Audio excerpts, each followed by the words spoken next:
So we're going to start talking about JavaScript. So for those of you guys that have never heard the term JavaScript, that's all right. But for the content of this class, we discussed three sort of big ideas: HTML, CSS, and JavaScript. And JavaScript is sort of the most programming languagey out of those three things. So if you guys have never seen a real programming language before, I highly recommend you go to a resource like Code Academy to get familiar with the basics of that, because I will be throwing around some terms like variable and function, and hopefully you guys have some familiarity with those things. So actually, quick show of hands, how many of you guys have programmed in some language like Python or Java before? Okay, excellent, good work, nice. So let's get right into it. What have we seen so far? So we've talked about HTML, which is sort of the language that we use to describe the content and structure of our web page, right? And then after that, we talked about CSS, which is how we make those web pages pretty, discuss the presentation, give it color, different fonts, all sorts of things. But what we also want to do is be able to manipulate the content on those web pages, make it interactive, make it fun. When you go to Facebook, you're not really just looking at a static web page. There's a bunch of buttons you can press, a bunch of different places you can go to, interactive things, like things, etc., etc. And that's what we want to be able to do with our web pages too. And the way we can do that is with JavaScript. So one way to think about JavaScript is that if HTML is this just set of nested boxes, and CSS is this list of descriptions, then JavaScript is just making things happen with those boxes. Super straightforward, nothing too crazy. They all work together to make this hopefully beautiful web page that you guys will present to us. One thing to note is that JavaScript is not related to Java, if you are familiar with that already. They are two entirely different programming languages, so if you have some experience there, that's great, it'll help, but don't depend on that, because Java is to JavaScript as butter is to butterfly. Those two things are fairly unrelated. So just keep that in mind as we move forward. All that being said, let's get right into it. If you have questions at any point, feel free to stop me. My name is Matt. You can just shout it or raise your hand, and hopefully I can address you there. But the first thing we want to know how to do is, how do we run JavaScript code? So JavaScript is the language of the web, right? So where do you think might be one place that we can run JavaScript code? Somebody said browser. Good. Excellent. We opened our HTML and CSS files in the browser, and we can also run JavaScript code in the browser. And the way we can do that, so I'm going to introduce you guys to the browser console, and I have two ways to open that on Chrome or Firefox. Go ahead, and if you'd like to follow along with some stuff in this lecture, go ahead and try those things out and get the console opened up now. You don't need to follow along with this lecture, you can just look at the slides if you want to, but it is a little bit more fun if you follow along with me. So I'm also going to try and get the console opened up here. So I hit Command Option J. And you can see this is sort of what it should be looking like. Might be in a different place on your screen, that's all right, I have it moved here in the bottom. But it might look familiar if we just worked in the terminal, and you can run some code there. So you go ahead and type things and hopefully stuff happens. So let's say you're an eager beaver, you've worked with Python before, so you go ahead and say print hello world, hit enter, and then you get your print dialog to pop up, which is not exactly what we want. But tells us that stuff is working, but we'll go ahead and work through how we actually get JavaScript code to run. But you can see some stuff did happen, which is a good sign. If you guys are having trouble opening your console with these two things, then I lost my notes.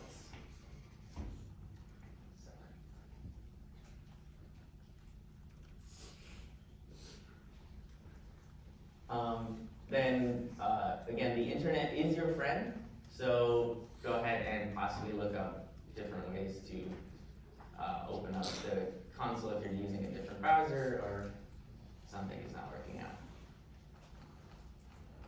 There's another way to run JavaScript code, and that's directly linked to our HTML, which we'll talk about more later when we're actually interacting with our website. Let's get right into JavaScript as a programming language. There's 5 primitive data types, and they're pretty straightforward with Boolean, true or false, number, string, and then 2 kind of tricky ones. We have null and undefined. We'll clear up what those 2 things mean later, but pretty much all of them mean what you expect. You'll note one interesting thing is that JavaScript does not distinguish between like integers or floats specifically. All numbers are just numbers, which is kind of nice sometimes, but kind of annoying at other times. We'll see how that affects things later. How do you define a variable? So variables are super useful when we're programming. In JavaScript, we're going to recommend you guys use the let keyword. So you can see that there. Then you give your variable a name, such as my Boolean, my number, whatever you want. You get to choose that part. Use the equal sign as the assignment operator, and then you go ahead and give it its value after that. So when you have a Boolean, you can set it to true, etc., etc. Now you'll note that we don't clarify what type it is as well. Some languages do, JavaScript does not. And we can kind of mesh all these types together, which gets messy at some points, but that's another feature of JavaScript. There's another keyword you can use to define variables, which is const. And so const, as the name suggests, is short for constant. And basically, you use a let keyword whenever you want a variable that might change value, and you use the const keyword whenever you have a variable that might, or that you know is going to stick with the same value in your code. You'll notice also we have these lines with 2 dashes or slashes in front of them, and that's how you go ahead and write comments in JavaScript.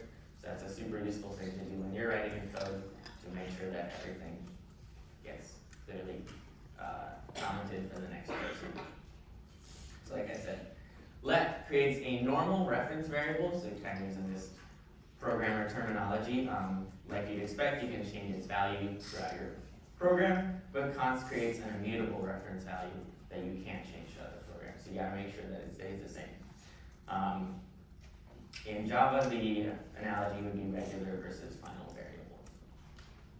And why would you use these 2 things? Like I explained, if you know a variable shouldn't need to be changed, then please go ahead and just use a const there, because it's much safer code practice.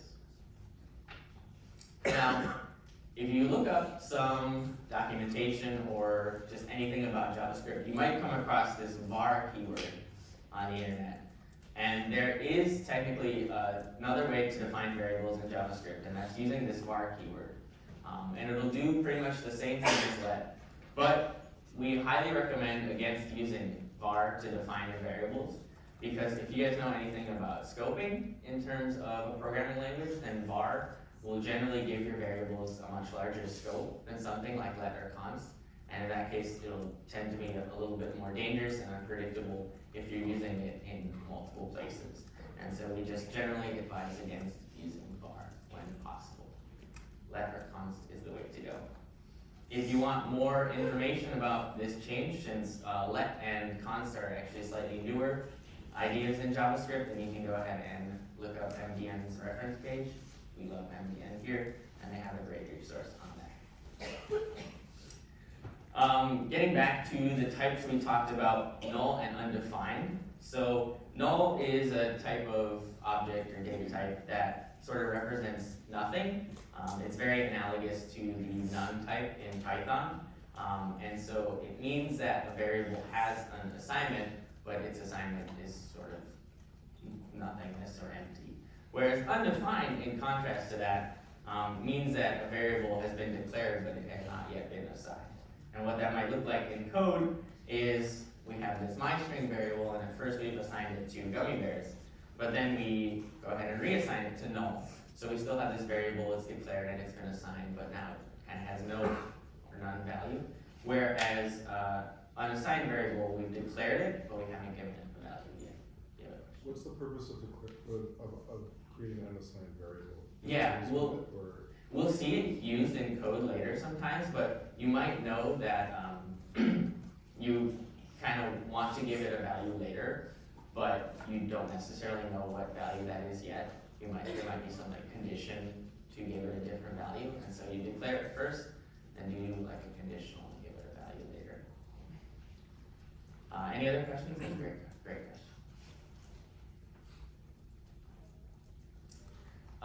So how do we go ahead and output things to our console that we go ahead and brought up earlier? The way you do that is console.log and then put whatever you want to output in those parentheses. And that will write to the JavaScript console, so if you guys have your console open still, go ahead and try that with something like this, and hopefully you should see in the next line underneath what you type that you get something like JavaScript rules. And when we're writing actual JavaScript code, console.log is a great way to debug if you're looking for the value of variables or whatnot. Just go ahead and put this guy everywhere and find out what's going on in your code. Next, so conditionals. Just like many programming languages, we often want to perform different actions in response to different conditions. And the way we do that is with a conditional statement, which uses the operators if, else, and else if. Pretty straightforward. The way that would look like in code, you go ahead and type your if, and then have that condition you want evaluated in parentheses. In JavaScript, we always need to surround that condition in parentheses, and then afterwards you go ahead and use those curly braces to say what the action you want performed to be. Excuse me. Pretty straightforward so far, nothing too crazy. If you've seen other programming languages, we have arrays as well. This is just sort of a list of multiple variables or multiple values. So we have our cats array here. We've gone ahead and filled it with Persian, Sphinx, Russian. There's a bunch of functions or methods, which we'll talk about more later, that you can do with arrays. Two super basic ones are push and pop, which add things to the array or take things away from the end of the array. So in the comments, you can see what the code would look like after executing both of those lines, and it's pretty much what you'd expect. One thing to point out is that in JavaScript, oh, do you have a question? So when I use the console and I log something, it prints out what I said, but then it prints out undefined. Why does it do that? Right, so the undefined, if you were to make like a function call, which we'll talk about later, goes ahead and I believe states like the value of what you return from that function call, or if you just put a variable in there, it says the value of the variable by default. Okay. So it's kind of trying to be smart or whatnot. Back to arrays. The thing about arrays in JavaScript is that not all the values have to be of the same type. So I could have 1, 2, blue, whatnot, which again, could be good at times, could be bad. We'll see how that affects our code later. How do you access elements of an array?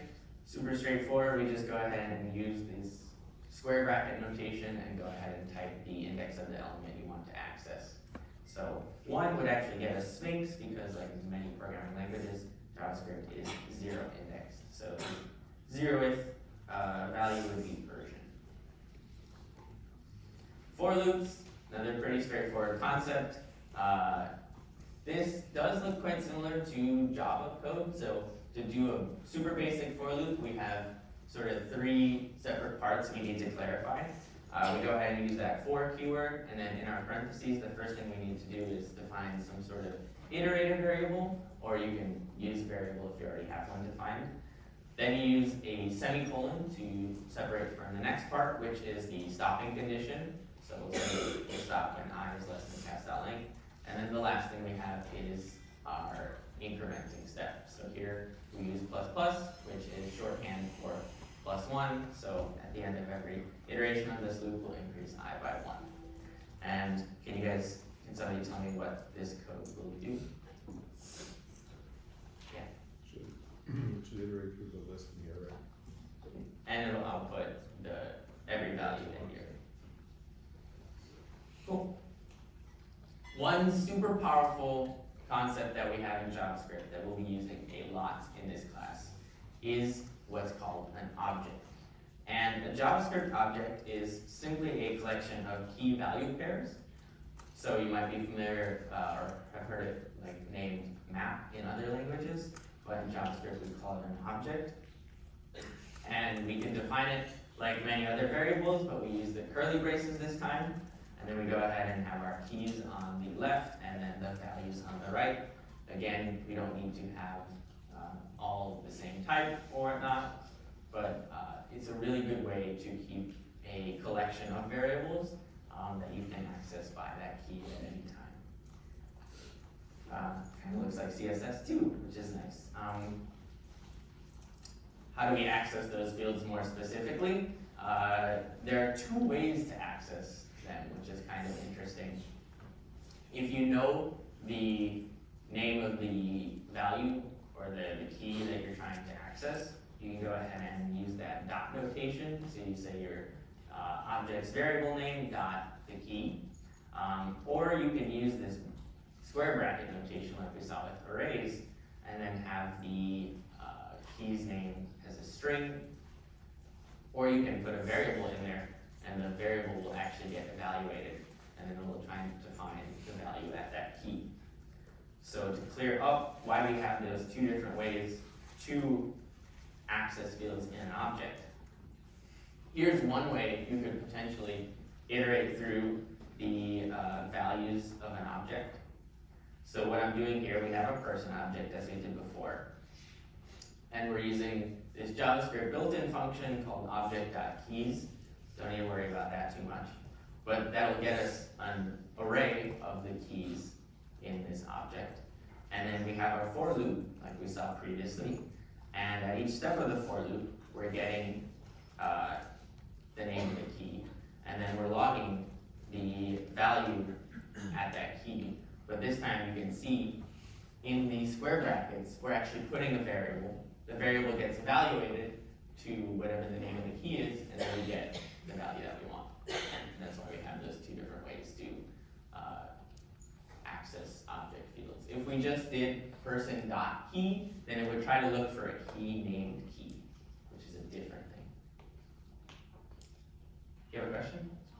In each iteration, isn't the value key changing? Yes, and that's what we want, because we want to go through every key of the object. Good point. Yeah. So on that topic, but then how can key be a constant? Another good question. So this is a scoping thing. If you're not too familiar with scoping in programming languages, it might be something worth investigating on your own time. But basically, in this body of the for loop, we kind of have a sort of new playing field every time. And so the const key that we declare is like a different variable every time. So we declare const key, it gets a value. Well, once we're done with that iteration of the loop, it's just gone. Then we have a new const key. Make sense? Is there a way to add keys to the map? Yeah. The way you do that is basically the way you access an element, but then you have the equal sign after it and then give it a value. Good questions. Something we're going to teach you guys now, which is a cool concept that we'll use a lot later, is called object destructuring. And it's a super easy way to obtain multiple fields of an object at once. And so let's go ahead and see what that looks like in code. If we have our object here, then what I can do is in line 8, I can say const curly bracket, first name, comma, last name, curly bracket, equals person. And so it's kind of a flip of the way you declare an object, right? When we have our object, we say the variable name first, and then we use curly braces. But here we've used our curly braces first.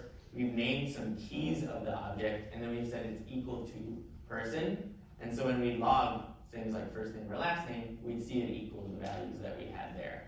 And you don't need to necessarily use all the keys, you can use some of them, but JavaScript will smartly pick out the key values that you do want. Do you have to use the same key name? Like, does the variable name have to be same? Yes, there's a way that you can change it on the fly, but just look it up when you need to do that. Yeah. Is there a similar thing to const for the fields of an object? Like, can you make first name be immutable? That's a good question. I don't know how to do that off the top of my head. I don't know if it's supported in JavaScript at all. Yes. Cool. So let's talk about functions. Functions are super important to many programming languages, and the way we're going to have you guys define functions in JavaScript is with this fancy arrow operator, whatever you want to call it, the arrow sign or whatnot. And the syntax that you're going to use is you put your parameters in parentheses, then you use that arrow sign, and you put the function's body in curly braces and end it with a semicolon. So let's go ahead and look at an example of that. So, much like many other variables, like numbers or booleans, we define a variable to hold on to our function, call it getGreeting in this case, and then we have the equal sign to assign it. And then there's that function syntax that we just introduced. This one takes one parameter, called name, it's in parentheses. Then we're using that arrow sign, points to the function's body, which returns the string hi plus the name you passed in plus an exclamation point. So when we do getGreeting and pass in math, then we see hi math. We probably want to console log that actually to get the output, but that's another way we can see that there. Yes? If you have multiple parameters, do you just separate them by comma? Or Yeah. do you have to use It'd just be like name, comma, age, comma, what, comma. Yeah. Is the function itself a variable? Yeah, we're about to talk we're gonna talk about that next slide, but that's a good point to bring up, and a super important thing that we're gonna use many times. There is, if you again look up documentation, you might see the function keyword floating around out there. We're gonna have you guys try and avoid using that function keyword because it can create some scoping issues once we get to later lectures, but just think about this as the only way to define functions, and life will be good. So like you pointed out, looked like the function itself was a variable. And so what JavaScript has is a concept called first class functions. And you don't need to focus on this term first class at all, but what's important is the meaning behind it. And it means that functions should be treated just like any other data type, which you can pass around and use wherever you want. So function might be passed in to another function as a parameter. This concept is used a lot in JavaScript, and so it has a special name. When that's the case, we call that function you're passing in a callback function. And an example of what that looks like in code, here we define the add_to function in the syntax that we're very familiar with. And then we have this other function, modifyArray, which takes two parameters. As you can see, they're just separated by a comma. One of them is simply an array. We could name that anything we want. We named it array just because it will be an array. And the second one is callback. So we see the word callback, we should be thinking, oh, I probably need to pass in a function. And so those two lines at the end there, one defines an array, and the second one calls that modifyArray function. And the two things that it passes in, the first one is an array, the myArray variable, and the second one is the add_to function itself. You are literally passing in this function to another function so that it can be used. And the way it gets used in this case is we loop through that array we passed in, and for every element, we go ahead and call that callback function on the element, and then assign it to that place in the array. So hopefully you guys can get more familiar with this concept of passing functions around as we experiment with stuff, but it is super critical to our understanding of JavaScript. Just to really hone that concept in, you'll notice when we pass that add_to function into this modifyArray function, we just passed in sort of the word add_to. We didn't say add_to open parentheses, close parentheses, because whenever JavaScript sees that open parentheses, close parentheses, it's interpreting that as a function call. And so if you remember what our add_to function looked like, it expects to have something passed in. So if we just did open parentheses, close parentheses, it's gonna flip out because we didn't pass in anything. And so, you don't wanna do that. Your add to function would not have a good day. What you do wanna do is just pass in the name. Because that is passing in the function itself. And then the modify array function is the one that calls it as needed. Any questions? So, callback functions are again so heavily used in JavaScript that we can kind of just define them on the fly. And when you define them in this way, they're called anonymous functions, very similar to a concept like lambda functions in Java or Python. And the way we do that is if you wanted to use modify array with the add to function that we had previously, but you know you're only going to use it this one time, this one place, you can define that function right there instead of having to first assign it to a variable and then pass in that variable. This is precisely equivalent to the code we saw previously, just a little bit shorter and more convenient. And we know that we're only going to use that function once. And in fact, they're so prevalent that we can even shorten that notation and get rid of a bunch of the sort of decorative syntax that we used previously. If you're only using, or if your function only takes one input parameter, you don't even have to put parentheses around it. And if your body is super straightforward, then you don't have to have that return keyword. You can just say directly what it goes to. And since JavaScript sees that arrow sort of operator, it's smart enough to know that, oh, this is a function, this is what I'll call this is what I'll call when I need to use that callback. This is just like nice, pretty syntax. Again, if it's sort of a lot to you at this point, totally feel free to define your function, assign it to a variable first, and then pass in that whole variable just so you can see precisely what's going on. Any questions about functions? Yeah. So you always have to use the specific term callback for this to work? That's just something you'll see online a bunch and in various other places, but it's not a keyword in JavaScript, so it doesn't carry any super special meaning. Good question. So let's talk about two super important built-in array functions that we'll be using a lot in this class. I keep using that term, use a lot in this class, but we really do use a lot of this stuff in class.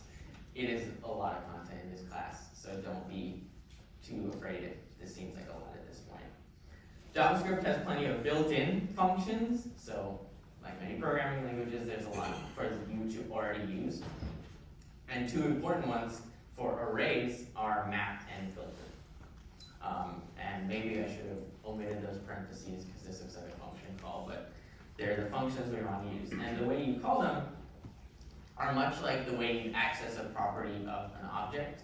So if you remember how we did that, we go ahead and have our object name, or variable name, but this time it's an array, and then we have that dot notation, and then we go ahead and call the function that we want to use, map or filter. It'll take some parameters, but we'll clear those up later. But this represents the fact that you're calling map or filter on that specific array. And those two functions that we see, the map function, what it does is create a new array, and the way it does that is apply a callback function to every element of a starting array. So again, we see the term callback, we start thinking that we need to pass in some function. And so the thing that we're doing here is passing in a function that takes in some value x and then returns x times 2. And so what the map function then does is it sees, okay, this is a function I have to work with, and I'm being called on the my array variable. So my array, let's start at the first guy. We have 2, we input 2 to this function, then we take 2 times 2, and we get 4. So then I'll start building up a new array, and its first value will be 4. Then repeat with 3. Take in 3, map it to 3 times 2, which is 6, and then put that in my new array. And then so I'm going to have this mapped array variable eventually that is the output of that map function. In this case, we're going from integer to integer.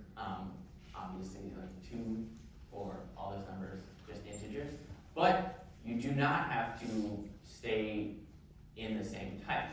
We could have gone from integer to string, for example. We could say map x to a string that says like, my age is x. And then it'll go from an array of integers to an array of strings.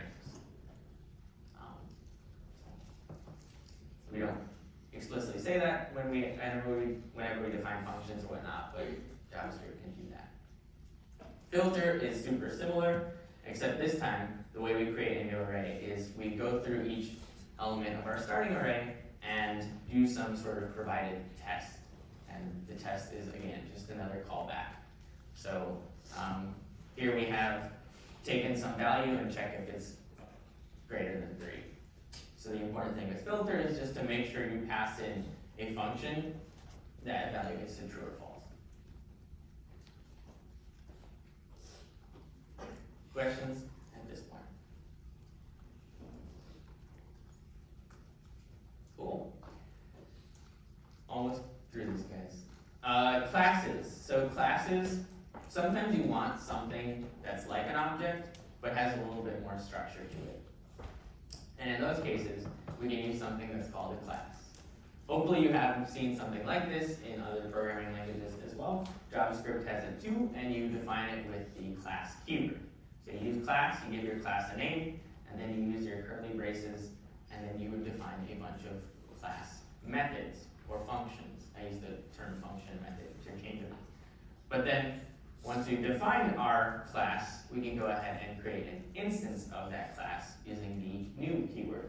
And so, the constructor method that we define in this class,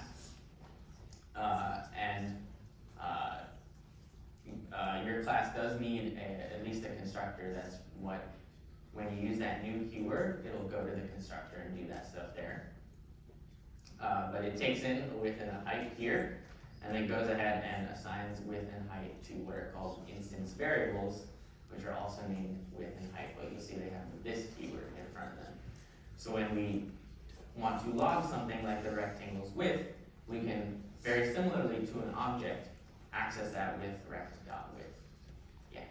Is there a way, or is it, in this situation here, are width and height both required to be passed in to create the class? I think so.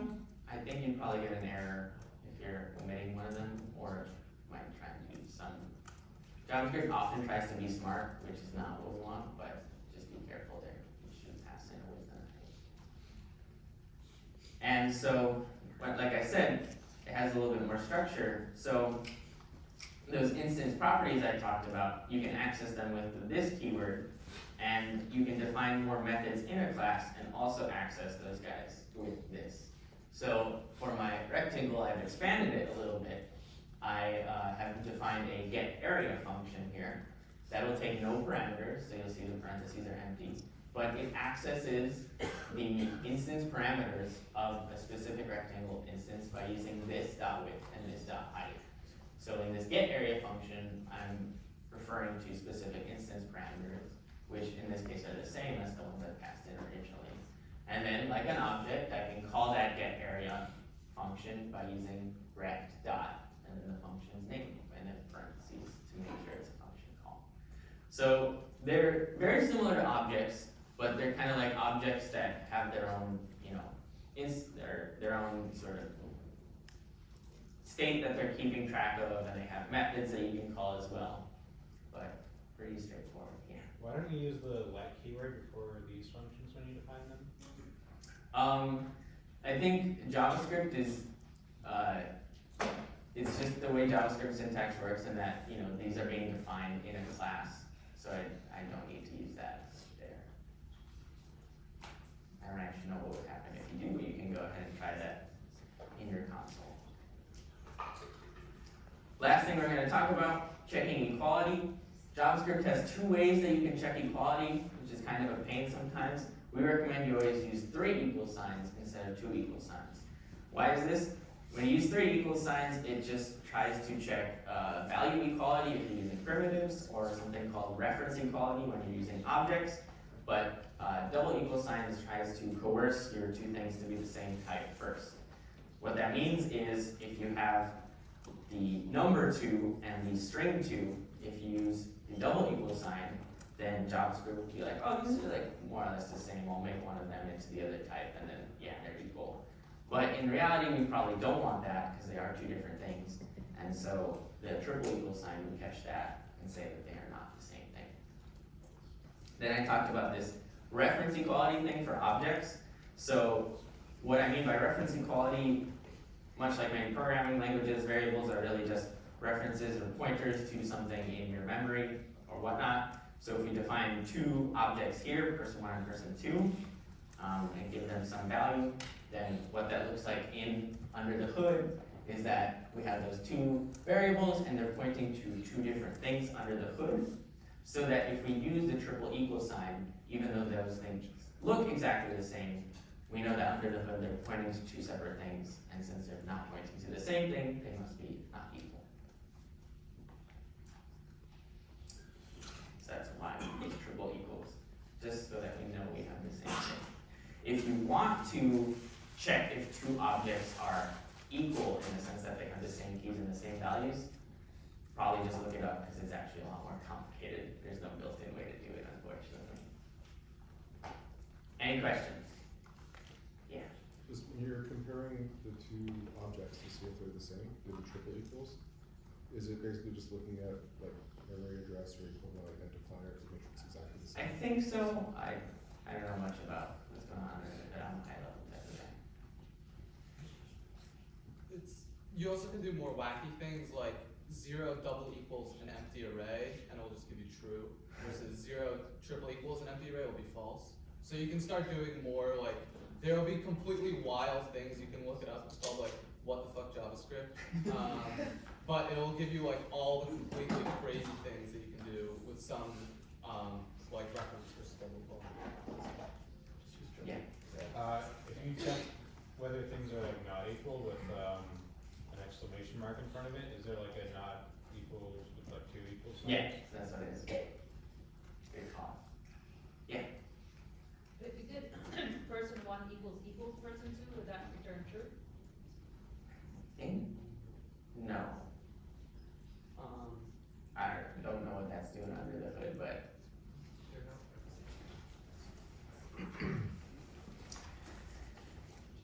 so those are all the new concepts we're going to talk about of this programming language. So let's talk about some good practices when we're using it. Semicolons. If you've been following along, you'll know that often your code will run without a semicolon at the end of the line, but we highly recommend that you keep it and always end every statement with a semicolon, just for sanity's sake, so that you know when you've ended a statement. Since often spacing doesn't really matter in JavaScript, so semicolons are sometimes the only thing saving us from one line to the next. Conventions, we want to use 3 equal signs for equality checking.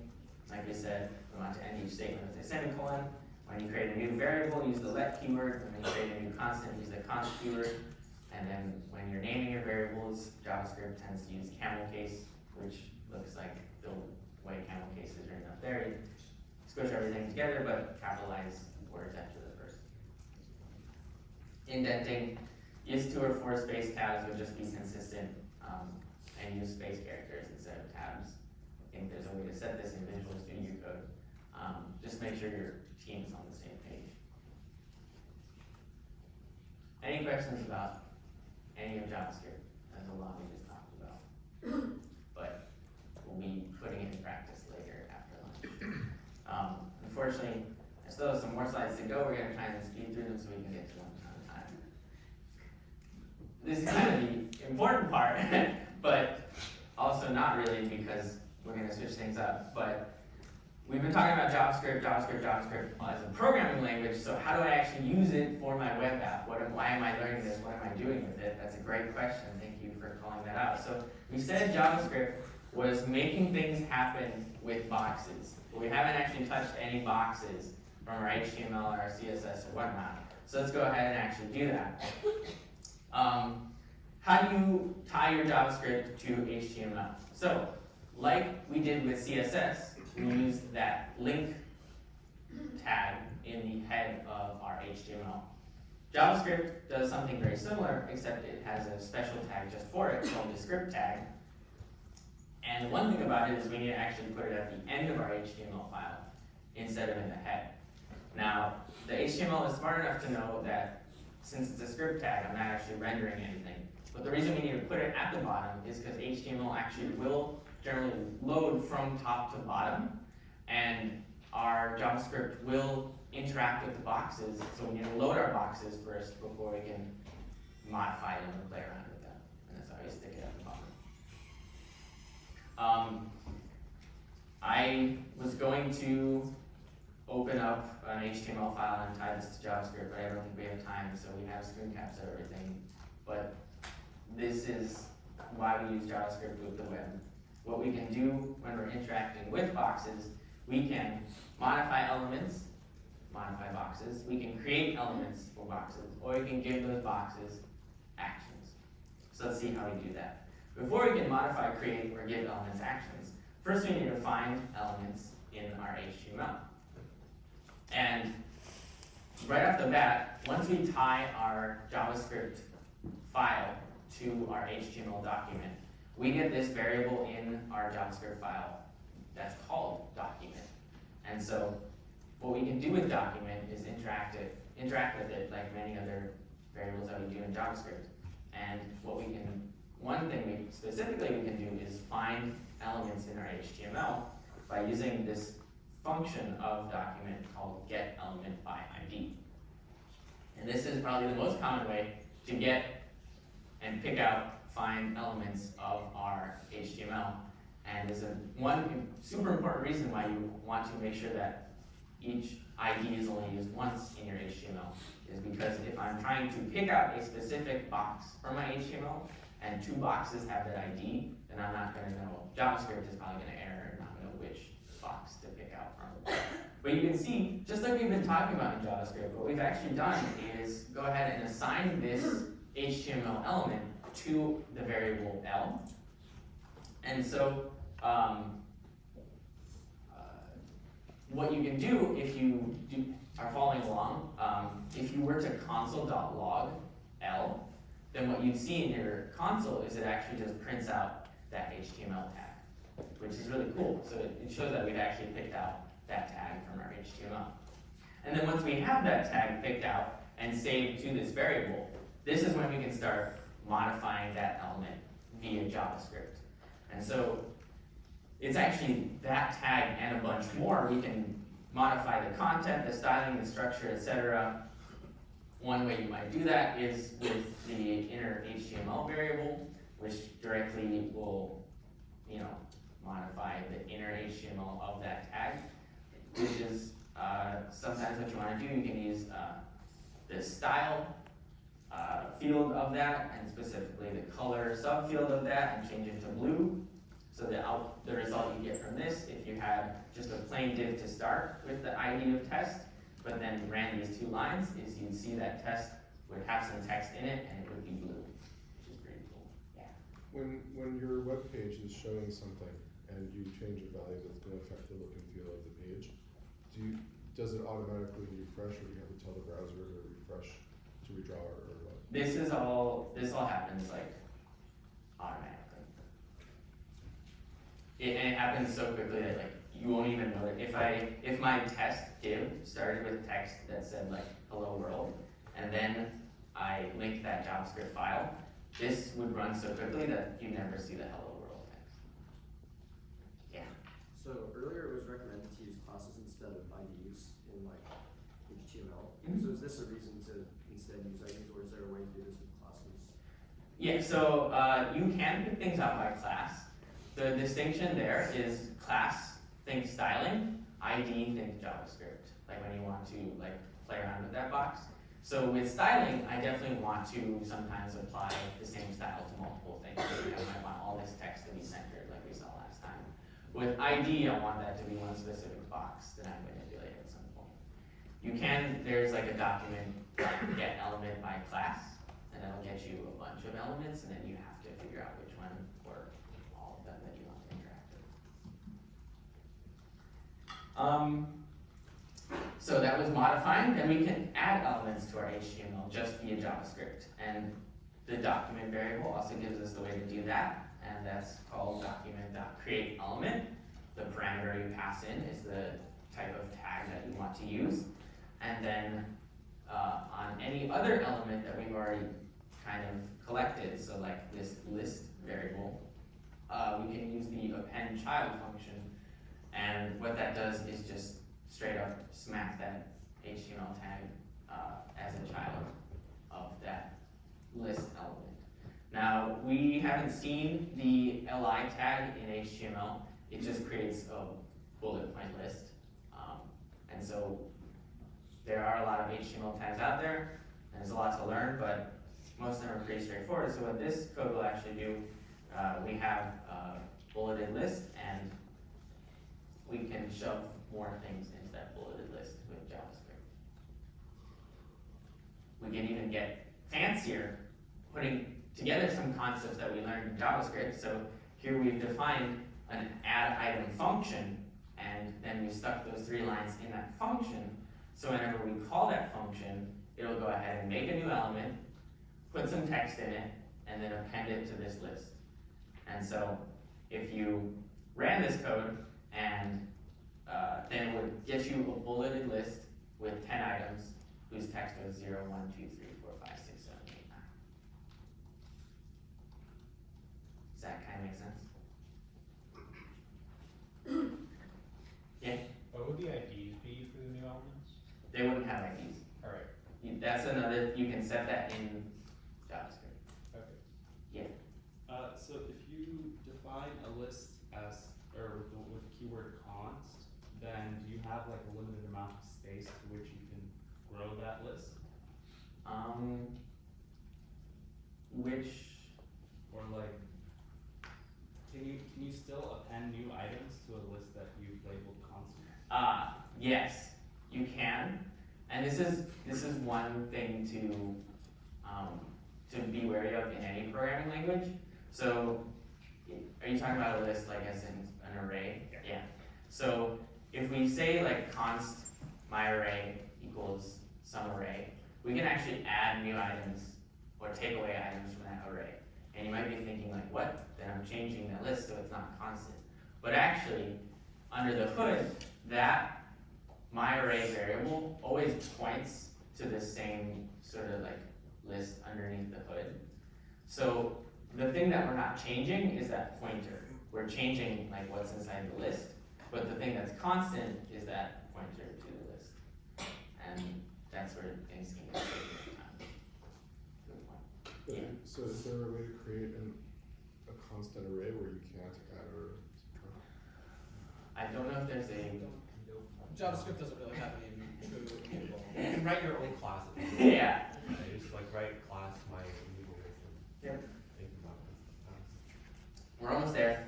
So that was modifying, creating, and then the last thing was giving elements actions. And there are multiple different ways we can give elements actions. The first we'll cover is something called event listeners. And like with append child or any other things, for any HTML element that we grab, we can add an event listener to it. And just as the name suggests, that is going to be this sort of thing that sits there and waits and listens until it sees a specified event happen. And the 2 parameters that it takes in, the first one is the name of the event it's waiting and listening for. And the second one is the function that it should execute when that event happens. So we've defined an HTML element called button, and we get it by ID here. And then we tack on this event listener for the click action. And whenever the click happens, we're going to do this alert time. Alert is another built-in JavaScript function that sort of makes this pop-up appear on your window, which is like logging, but more in your face.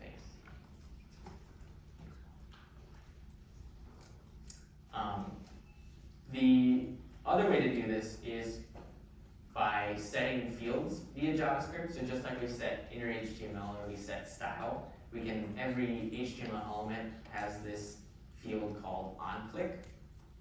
And so instead of adding an event listener, we could maybe just directly set that onClick field to be this function.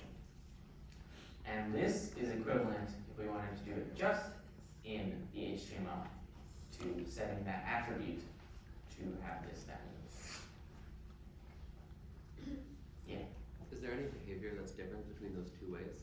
I don't know off the top of my head. If there is, it's minor enough that I don't even know. Cool. We can put all these concepts together. Everything we've learned from JavaScript and everything we've learned from modifying those boxes to get some super cool code and actually interactive websites here. So what we're doing here is we have this button defined in our HTML, and we have this bulleted list, and so we grab those two things and assign them to variables, button and list. Then we have this add item function that, much like we saw previously, is going to define a new element and shove it in that list. And this time, instead of just doing it in a for loop, we can actually put it in the listener of that button. So when you click on it, it calls this function. And so clicking on this button would actually introduce new things to your page, which is more or less an interactive website. Super foundational, but that's how you start at any place. You gotta start with small steps. That was a lot to cover. Any questions about that? So in conclusion, the things we can use JavaScript for, we can interact with those boxes by adding or removing them, changing their contents, changing their CSS, giving them actions or whatnot.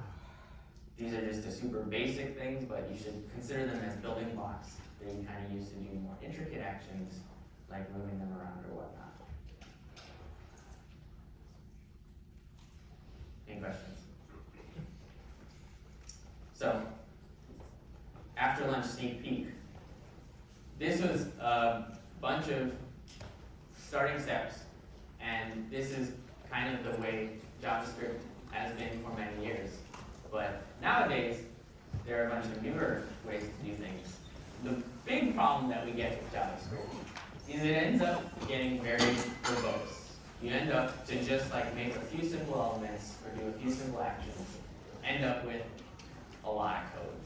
This is like 30 some lines to just like create like a rectangle with another rectangle in it with some text. But you can see that there's a lot of things that are repetitive. And so it can get a little messy. And so we might want to solve this problem. It's what you guys should think about during lunch. There's no right or wrong answer. But think about ways that you might solve this problem using different concepts, like JavaScript, I don't know. Whatever, let's get lunch. Okay, everyone, lunch is ready. Today we have Subway, so if you are vegetarian or vegan, we have a veggie sandwich at the end on the left side. Please start with one chunk of sandwich and one bag of chips, and then there will be extras so you can come grab more after everyone gets one. Also, heads up, please try to come back by 1 p.m. There's going to be a lot of stuff to cover today, so sorry to make it quick.